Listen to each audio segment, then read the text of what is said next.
So this is chapter 8, verses 1 to 10. And here, a great crowd representing the whole of the human race is present. The apostles are completely unsympathetic because they're not Jews.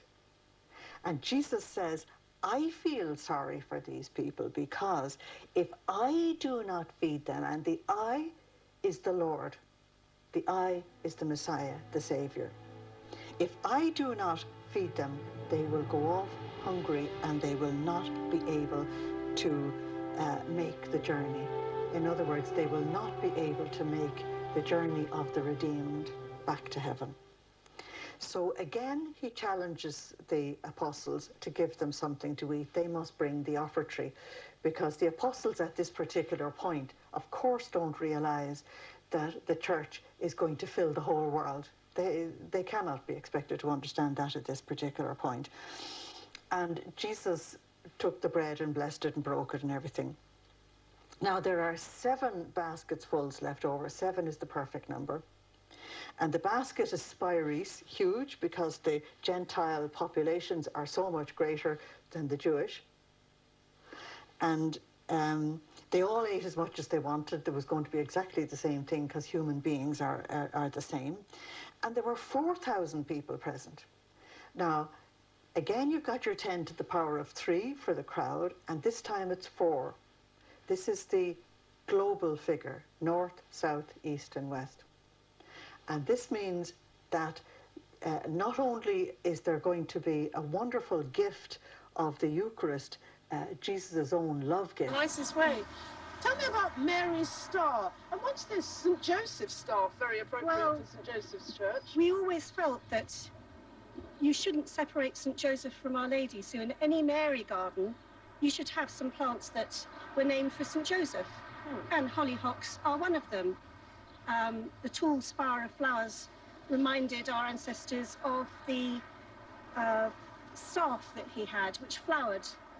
It's really when nice. he was to be engaged to Mary, I believe. Oh, that's a charming idea. And daisies? Everybody knows about daisies.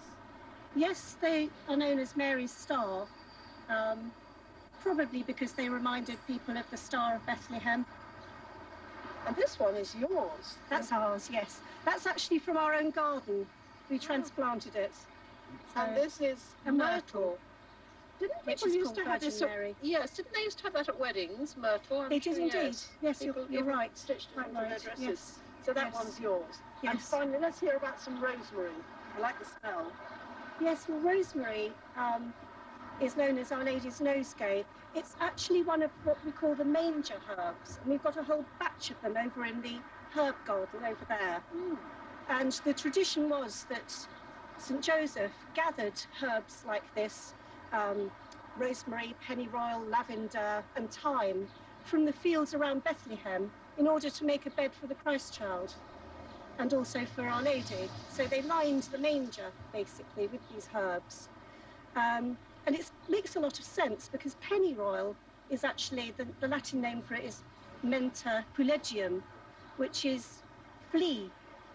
And it's got anti-flea properties to it. So it keeps away fleas and other biting insects, which is perfect for a stable where there's animals. So good old St. Joseph knew his stuff. This is the herbs section, but you wanted to tell me about your delphiniums first. Well, they're just so beautiful in the moment. They're in bloom and they really are so attractive. And of course, the Marian name for those is Our Lady. That curled my hair, wore gloves in my cap, served the lust of my mistress's heart, and did the act of darkness with her. And swore as many oaths as I spake words, and broke them in the sweet face of heaven. One that slept in the contriving of lust and waked to do it. Wine loved I dearly, dice dearly, and in woman out-paramored the Turk. False of heart, light of ear, bloody of hand, hog and sloth, fox and stealth, wolf and greediness, and dog and madness, and lion in prey. Let not the creaking of shoes nor the rustling of silks betray thy poor heart to woman. Keep thy foot out of brothels, thy hand from plackets and thy pen from lenders' books. And defy the foul fiend. Still through the hawthorn blows the cold wind.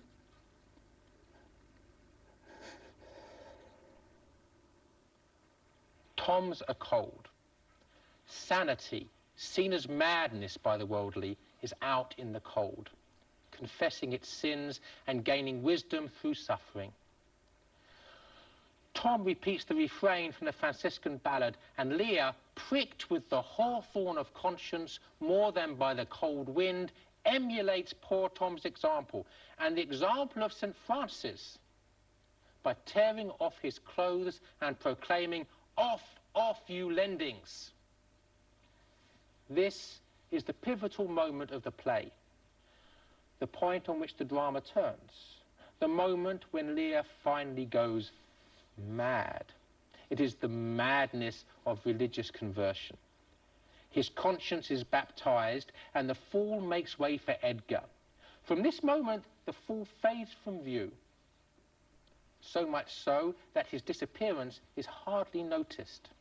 And Edgar emerges in his place as Lear's Christian conscience. The use of the crime of treason as the justification for the persecution and execution of Catholics in Elizabethan and Jacobean England is evoked in the use of the charge of treason by Cornwall and Regan against the innocent Gloucester. The word traitor is employed no fewer than 4 times by Cornwall and Regan in the space of only 18 lines.